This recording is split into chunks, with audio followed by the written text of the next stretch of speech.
Hey coach, so if you're stressed at all about your niche or finding your niche, then this video is for you. And I'm going to say from the outset, you do not need to stress about your niche. And I'm going to be real with you. Your stress, your worry about niching is fear in fancy dress. It's fear kept to keep you small, because I see a lot of coaches spending so much time thinking about their niche, completing all the PDFs, working through their niche and researching and what have you. And whilst that can be useful, most of the time it's just mental masturbation. It's fear in fancy dress, because this stuff makes you feel good. It makes you feel like you're getting closer. But as I say, this is fear in fancy dress, keeping you small, keeping you stuck, keeping you from putting yourself out there.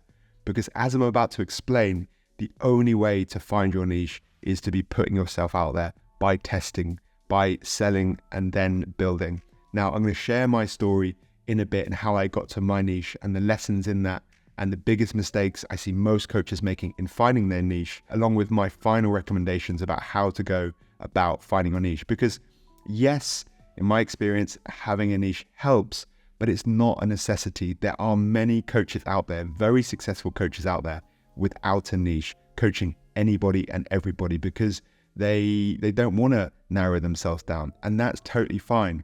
So there are no hard truths in this, and if anyone tells you there is a hard truth, walk away. There's no hard truths in this. There's just the truth for you, and the art is and the science is finding that, and that's what I'm about to talk through today. And if you're new here, my name's Joel. I'm a business coach for heart-led coaches, and I help coaches get to six figures and multiple six figures with ease, magnetism, and really mastering enrollment and systems. Now, I've spoken to hundreds of coaches, and it does seem that niching is like the number one thing that keeps them awake at night. As I said, it just needn't be. So let me tell you my story with niching. So I trained to be a coach back in 2020. Initially, it was because I wanted to manage my team through coaching. I just built a food tech business. I had around 6 or 7 employees at the time. I knew I wanted to manage them through the art of coaching. But as I qualified as a coach, I was like, I knew this is where I wanted to be. But I still had my food tech business, which was sadly wiped out by COVID, literally in a matter of months. It was like personalized nutrition delivery to offices in London, not the place to be in COVID. Anyway, it kind of left me broken on my hands and knees and in a pile of debt. Now, at that time, my wife was pregnant. She was about to go into maternity and make no money. And I really had no choice but to make money. So I didn't have time to think about my niche or what have you. So I just put myself out there and I just coached everybody and anybody. Now, before I share more, there was one thing that was really holding me back at that time was imposter syndrome. And I felt like a failure.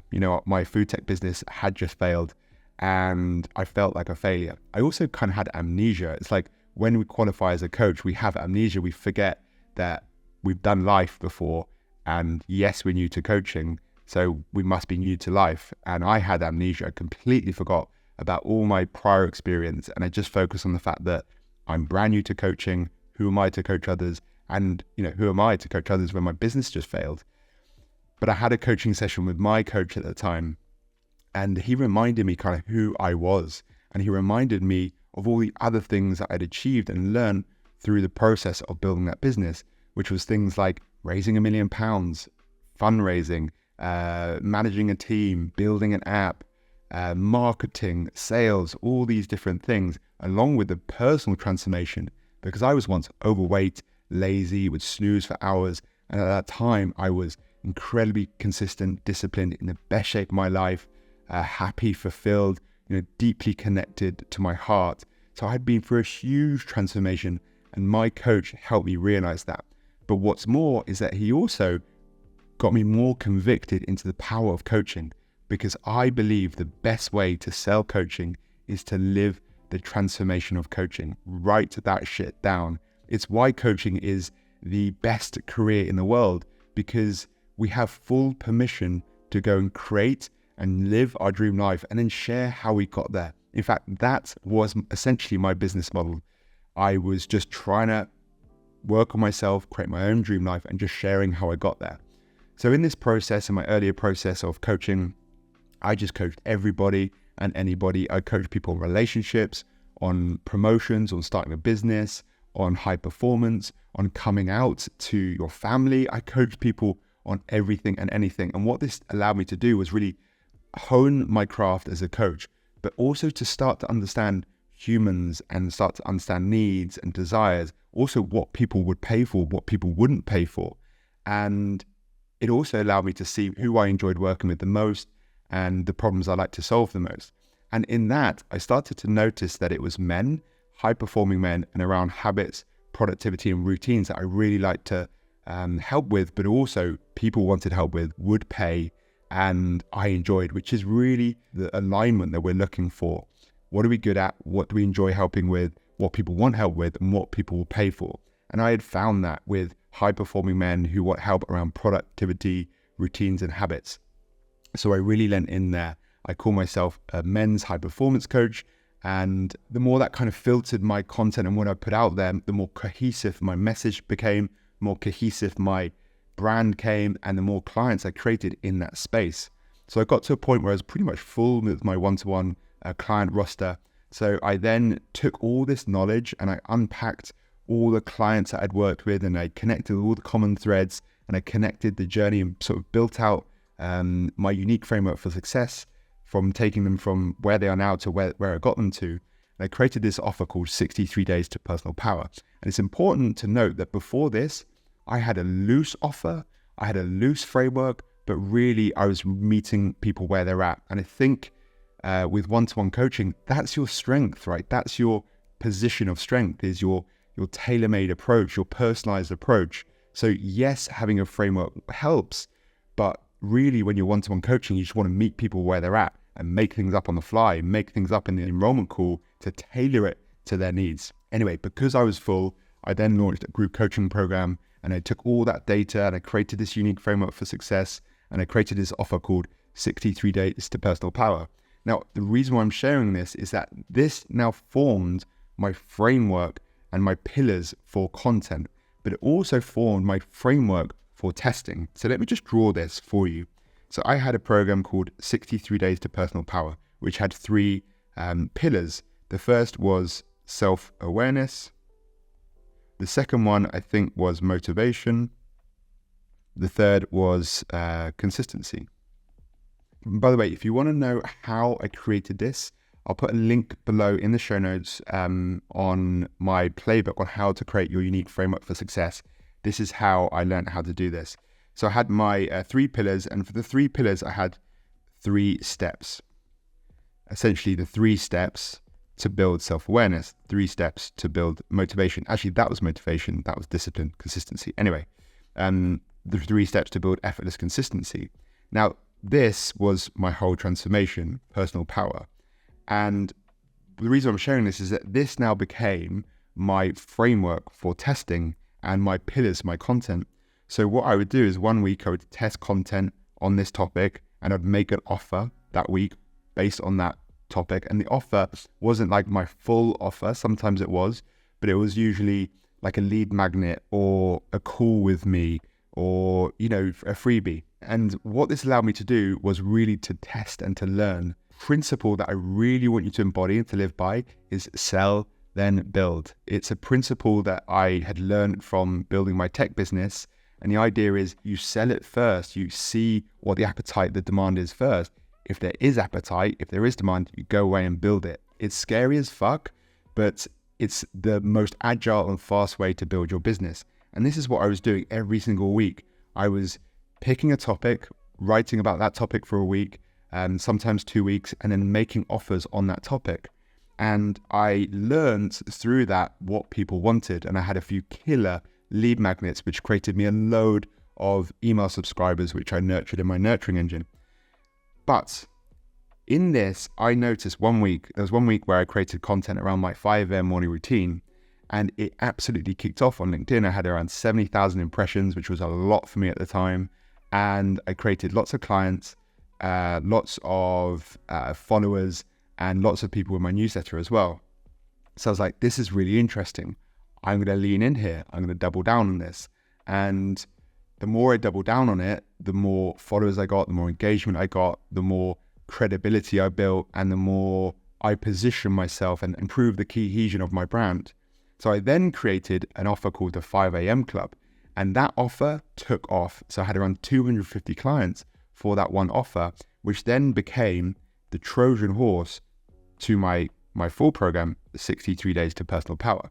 Now, the reason why I'm sharing this is that I never would have thought myself there. I never would have got there through market research, through hours, going through PDFs. Now, that stuff is useful at times, but I only got here because I was testing stuff. I was putting stuff out there, listening to my audience, selling, and then building. Now, this is one of the biggest mistakes coaches make, is overthinking this stuff. I live by a quote, clarity reveals itself in momentum. And when you're overthinking, you're stagnant. You've kind of got like a 360 degrees of views. But when you start taking momentum, putting stuff out there, you start building momentum. And then with that momentum, your field of vision gets narrower and you start to see less options and more clarity. So overthinking is going to keep you stuck. Now, the truth in marketing, or sort of a golden rule of marketing, is that your audience will tell you what they want. So you're not going to get there through thinking. You're going to get there through testing, by putting stuff out there, failing, and not taking it personally, but just continuing to fail, put stuff out there. And what you're looking for is that alignment. As I said, what you can help with, what you like helping people with, what people want help with, and what people will pay for. That's what you're looking for, alignment. Kind of like your ikigai, but again, you're not going to think your way to your ikigai. You're going to find it. You're going to find it in this testing. The second biggest mistake, as I kind of mentioned, was this amnesia that you have when you qualify as a coach, like you're brand new to life. And this is the reason behind this, is the curse of knowledge. Now, the curse of knowledge is where we assume the stuff that's easy to us is easy to others. Now, this is really, really important for you to understand. I had the curse of knowledge with my 5 a.m. morning routine. It took me a long time to start creating content around my 5 a.m. morning routine, because I just assumed it was easy for others. I forgot the transformation I'd gone through myself to get to my 5 a.m. morning routine. I was a massive snoozer. I would snooze for hours, but I hated it. Eventually got to a place where, I'd wake up every morning for 5 a.m. I'd, get on my day and I'd do meditation and breath work and go for a run and exercise. It just transformed my life. And I'd forgotten that though. But when I remembered and when I started creating content around that, I noticed people actually wanted help with this stuff. What this curse of knowledge also leads to is us sharing stuff that we're learning but not living, because the stuff that we're living doesn't seem like enough to people. And it's what I was doing. I was reading books by Joe Dispenza and I was trying to regurgitate stuff I was learning. But because I wasn't living it yet, I couldn't speak with authority. I couldn't speak with integrity because I haven't been there and done it. And I see far too many coaches translating stuff that they're learning, not sharing stuff that they've lived. So the formula is not learn it, give it. The formula is learn it, live it, give it. And I promise you, you have something right now. You have an idea, you have a problem that you've been through, transformation that you've overcome, that is worth hundreds of thousands of pounds to you and to others. So you're already sitting on a gold mine. So I would encourage you to start sharing your story more, because as I've said before, the best way to sell coaching is to live the transformation of coaching. You are already living the transformation of coaching, I hope. If you haven't, go and get a coach and go and live the transformation of coaching. You are your niche. I know it's been said before, but you are your niche. So yeah, go and live the transformation of coaching and go and share your story more. The third mistake is obsessing over the I help statement and the bio. Look, this is such a small part of your business, but I feel like coaches think it's like, the most important thing in their business. But people do not care about your bio when they feel seen and understood and they have a connection with you. So that is my invite to you, is just have a go at it. Know it will change. It will change many, many times. Mine's still changing, and that's totally cool. Have a go at it, do your best, and then get out there, creating content, being in conversations, being and living as enrollment. And what I mean by that is going, awakening people to their full potential. That is what you need to be focused on at the start. is go live as enrollment. Awake people to their full potential with your being, with your passion, with your excitement. People will not care about your bio if you awake something in them. In fact, if you awake something in them, they will never forget about you for the rest of your life. I remember my first coach, a guy called Alistair Gray. He awoke something in me. I love him for that. And he's now still a coach of mine because of that.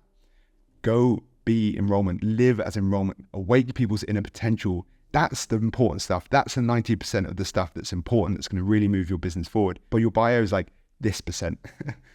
The fourth mistake is asking people if this is a good idea. There's a great book called The Mum Test, and the idea behind it is that if you ask your mum if something's a good idea, she's always going to say yes. Don't ask people if it's a good idea. People will vote with their actions and their money. So always be testing, which is why you should never be crowdsourcing your ideas. Just put it out there, test, fail, and if it fails, don't take it personally. Now, the fifth and final mistake is solving problems that don't exist. Now, your audience have a hierarchy of needs, much like Maslow's hierarchy of needs. And it's really important to understand these three levels. So first of all, you have survival needs. And this doesn't necessarily mean food and water. Sadly, for a lot of people in the world, that is the case. But everyone has survival needs. Even billionaires have survival needs. It's most likely time or overwhelm or systems or managing large amounts of teams. Everyone has survival needs. The second level of needs is thrive. And the third is dream. Now, if you think about the timings of these needs, survival needs are like, I need this fixed now. This is later. And this is one day. Now, most coaches make the mistake of focusing up here because this is where their level of awareness is. And because of the curse of knowledge, they've forgotten about this survival need. So I experienced this myself. When I first started, I was speaking up here. I was speaking about emotional awareness, presence, connection to my heart. And not to say that they aren't survival needs for some people, but they weren't survival needs for the people that wanted to work with me. And I'd forgot about, actually, for me, my 5 a.m. morning routine was the thing that was most on my mind. Like, it would eat away at me how much I was annoyed at myself at snoozing. And I'd forgot that was really present in my mind at that time. Hence why I read the 5 a.m. Club and I went all in for the 5 a.m. Club. The 5 a.m. Club was the thing that transformed everything for me. That was the survival. That was a now thing that I needed to fix. So when I realized that and started creating content here and started helping people with that problem there, that's when my business took off. And then I could take them into the bigger journey. Then I could take them into their heart and presence and emotional awareness. But my clients didn't have that level of awareness at that time. Their level of awareness was, I'm really annoyed at my morning routine. I know I want to wake up earlier. I feel really lethargic. I feel like I could be doing so much better. I'm so ill-disciplined. I've got no consistency. That was the thing that was just eating away at them.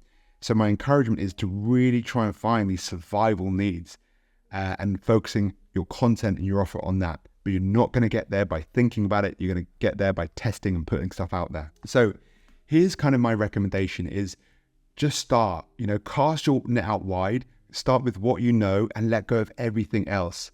If you only know that you want to coach humans, if that's the one thing you know, start with that. Call yourself a life coach or call yourself a coach. Start with that. Keep telling your story. Keep putting stuff out there. Keep making offers, invites to enrollment calls or habit audit calls, which was a thing that I tested and did really well. Offers like your lead magnets or offers like your full program. Just make offers and just notice what people are saying yes to and lean into that. Again, always be in conversations. 95% of your business problems can be solved by speaking to your audience. No conversations, no business. And at the start, don't worry too much about having a signature program or a masterpiece offer. Just meet people where they're at and have the confidence that you can make something up in the moment. I had a really rough framework of at the start, clarity, action plan, action. It was so basic, but it allowed me to build trust with my audience. But I just make it up on the spot. And I think that's a really big part of this is just being willing to make stuff up, being willing to test, to sell, and then build. Then every 3 months, schedule some time to look at your clients, spot the threads, find the threads, do some research. And then if you have more clarity, then step in You've cast your net out wide. Maybe you call yourself a life coach. Now you notice, actually it's high performance I like to work with. So let's step in. And again, go through the same process, test, fail, test, fail, test, fail. And when you get to a point of like, I'm pretty confident here that this is my person, this is my offer, now's the time to refine, to really get cohesive in your brand and start to build out your unique framework for success, which again, link in the description. You can download my playbook on how to develop your unique framework for success. But now's the time to refine your unique framework for success and your offer. And essentially, we just keep repeating every 3 months. We go back, we look at our clients, we do a bit more research, and we go, yep, noticing this thread, this thread, this thread. Let's go one step further in. Let's refine our unique framework for success. Let's refine our offer. Let's refine our messaging, making sure our brand is even more cohesive. Let's stop talking about that and really focusing on this. And the more you do that, the more you repeat this process, and the more you're going to grow, but you're not going to get there through thinking. You're going to get there through testing and putting yourself out there. So, final few words, stop overthinking, get yourself out there, tell your story. You don't need to learn anymore. You are already sitting on a gold mine. You're already sitting on a 6-figure business. Remember who you are. Always be in conversations, always be testing, always be making offers, always be listening and observing, and be okay with not knowing and just start with what you do know. Which brings me to a quote by Sun Yi. He says, winners take the first step, while dreamers try to figure out their niche. People call it different things: ikigai, niche, passion, purpose. Whatever your calling is in life, the only way to find it is by stop looking for it. It's your calling because you're called to do it. Your calling is so strong that it's not even up to you. So once you come across it, you can't help but go for it. And the only way to come across it is by just starting different things. If you have to force yourself to find it, that means it's obviously not your calling. So that is my invite to you. Just try different things, put stuff out there, listen, notice, double down. Thank you so much for listening today. I think this video up here will be really useful, and other links around the page. Let's connect on Instagram and LinkedIn. And if you want to brainstorm building out a business plan for your business, just message me brainstorm on LinkedIn or Instagram too, and we can book a call. And sending you so much love, and I'll catch you very soon. Bye for now.